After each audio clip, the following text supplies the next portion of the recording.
in the actual monthly tabs. If you're starting in January, you're going to start your starting balance in F2 right up here.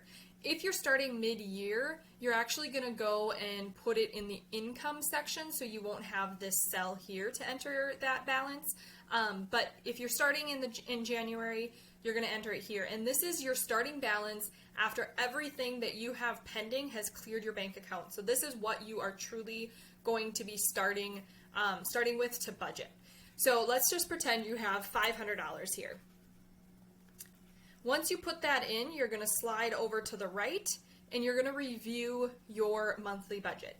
Now, what this is, everything has transferred over from the base budget tab, and this is why we didn't want to forget about anything, because it's going to give us a good start or a good base to get our month reviewed. So what you're going to do is you're just going to review your paychecks or your income, see if that is accurate. If it is, go ahead and leave it. If it's not, you can change these. And since they are transferred over from other sheets, there is a formula in the actual budgeted amounts.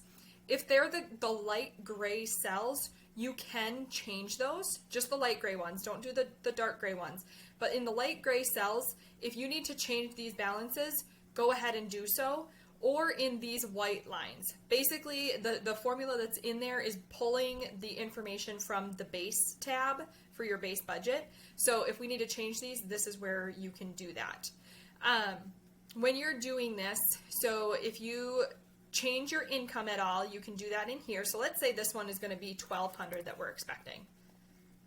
So we're going to change that one. So now for January, our income has now become $4,200. So if we have not been paid yet, we're going to leave that alone. So we recommend starting and reviewing your monthly budget the end of the month prior. So if this is the January budget, you're actually going to want to review this at the end of December, so you are prepared and ready to go for January when the time comes. It's way easier that way. So now when you're coming in, you have your summary here. You have your budgeted income because it's pulling that $500 we started with and the $4,200 in our income, our expected income. And currently we have $4,000 worth of expenses. So we now have a remaining $700 to budget with that extra $200 and that extra $500. So we know that we have $700 additional monies to budget with. So now we're going to review our month and see if anything needs to be changed. So let's say it's January, so our utility bill is going to go up to $145 this month. So that has adjusted. Now, once you make these changes, because it's pulling out that formula, it will no longer pull the base budget information in that particular cell. So do keep that in mind. So I can change this amount in January, but it's still going to have the information from the base budget in the February tab because I didn't change the February cell, if that makes sense. So we're going to review this. Let's say everything is good to go. If I want the car washes this month, what I usually do, and you can do this how you would like, I then turn it black. So now I know that it's something that is going to be happening that month, and I'll go in and put in an expected amount that I'm going to be spending on that particular thing. So that's where we want to keep those in the back of our mind and review those each month so we're not surprised by those. And then we're going to go down into the giving and savings and the sinking savings and sinking fund. You also want to keep in mind your budget allowance towards your next month. So this is where, depending on how your paychecks line up, sometimes you're probably going to owe a bill for the month ahead before you get that month's paycheck. And if this is the case, you're going to want to review that and input an amount. So let's say you're going to have this auto insurance bill for $120 due prior to getting paid. And let's say, so 120, so, and then let's put that in there that you're going to need, goodness gracious, what am I doing? You're going to need $120 saved towards that next month.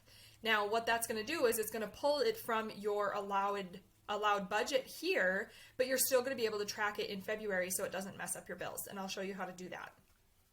So now we're down to $535 left to budget, And again, if this number is negative, you know you need to cut somewhere so that you're not going to be strapped for money, or you're not going to be negative in your account. Brain farted there. Okay, so 535. So then you're going to be able to go down here and you're going to be able to add those to the sinking funds. And so you can put it in your sinking funds, you can add it to something else. If I was going to be doing it, say I had my $1,000 in emergency fund, if you're following Dave Ramsey's baby steps into step 1 and now you're paying off debt, you would actually apply that 535 right down here. So I would actually be putting 675. Whoops, I did that math wrong. So now, as you can see, I'm $20 in the hole. So now I need to go back in and take $20 out. And now I'm at my zero-based budget. So I'm good to go. I'm ready for the month. It's all in here. I have my $1,000 set aside, so I have an emergency fund. All of my extra funds are going to be applied to that smallest balance to get that knocked out as quickly as possible. Once you're done there, you can actually scroll over to the left, and that now everything will summarize up here. You have your remaining, so this is all of it summarized here. You have your budget remaining and you have your actual remaining. We'll do another video that shows you how to actually start putting and entering in your transactions once your month gets started. But that's how you prepare for the month ahead, so you know you're going to have a great plan set out so you're good to go when the month starts. Everything is going to be summarized here as well, so you're going to be able to see exactly what is budgeted, how much you've spent so far, and what is remaining in this category as a whole. And then also, if you go over in your category, so sometimes let's say your auto insurance is actually 121, it's going to turn red in this cell here so that it's going to cue you, okay, she needs, or you're over by $1. It might not cue this cell as red because you're still going to have a sum in the category as a whole. So then you're going to know you need to deduct $1 from somewhere else in your budget to be able to make that balance out. So that is how you get prepared for the month ahead, and then you can watch the next video to see how to log your transactions.